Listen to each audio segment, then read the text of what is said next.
వెళ్తే నల్లగొండ జిల్లా జానకీపురం ఎన్కౌంటర్లో హతమైన ఇద్దరు దుండగులు సిమీ ఉగ్రవాదులుగా కేంద్ర హోంశాఖ తేల్చింది. పోలీసులు హతమార్చింది 2013 అక్టోబర్లో మధ్యప్రదేశ్లో ఖాండ్వా జైలు నుంచి పారిపోయిన సిమీ ఉగ్రవాదులు ఇస్లాం ఆయూబ్, జాకీర్ బాదల్గా గుర్తించారు. దీనికి సంబంధించి పూర్తి డీటెయిల్స్ మా కరెస్పాండెంట్ వాసు నుండి తెలుసుకుందాం. Vasu, very good afternoon. చెప్పండి, మీ దగ్గర అప్డేట్స్ ఏంటి? Good afternoon Nagaraju. ఏదైతే నల్లగొండ జిల్లా అటువంటి పోలీసు ఎదురుకాల్పులో చనిపోయినటువంటి ఇస్లాం ఆయూబ్, జాకీల్ బాదల్ ఇద్దరు కూడా వీళ్ళంతా కూడా 2013 అక్టోబర్ 1 మధ్యప్రదేశ్లో ఉన్నటువంటి ఖాండ్వా జైలు నుంచి కూడా జైలు గోడలు బద్దలు కొట్టి పోలీసులపై కత్తులతో దాడి చేసి తెల్లవారుజామున పరారైనటువంటి అబూ ఫజల్ ముఠా సభ్యులుగానే తెలుస్తుంది. కేంద్ర నిఘా వర్గాలు కూడా ఇప్పటికే కేంద్ర హోంశాఖ నిర్ధారణకు వచ్చింది. కొద్దిసేపటి క్రితమే కేంద్ర మంత్రి వెంకయ్య నాయుడు మీడియాతో మాట్లాడుతూ కూడా చెప్పడం జరిగింది. కేంద్ర హోంశాఖ సెక్రటరీతో మాట్లాడడం జరిగింది. వాళ్ళు కూడా కొద్దిసేపటి క్రితమే నిర్ధారించారు.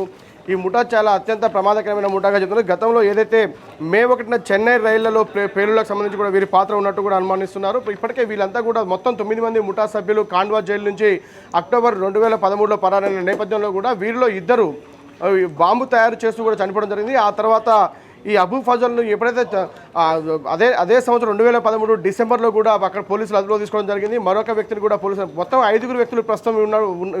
బయట ఉన్న వారిలో కూడా ఇప్పుడు జానకిపురం ఘటనలో కూడా ఇద్దరు పోలీసు ఎదురుకాల్పులో చనిపోయినటువంటి అస్లాం అయూబ్తో పాటు జాకీర్ బాదల్ కూడా చనిపోగా ఇంకా మరొక 3 షేక్ మహబూబ్తో పాటు అంజద్ మహమ్మద్ ఇజావుద్దీన్ కూడా ఇద్దరు ప్రస్తుతం బయట ఉన్నారు. వీరంతా ఎక్కడున్నారని కూడా ప్రస్తుతం పోలీసు తేల్చాల్సి ఉంది. ప్రస్తుతం ఇప్పటికే ఎన్ఐఏ రంగంలోకి దిగింది.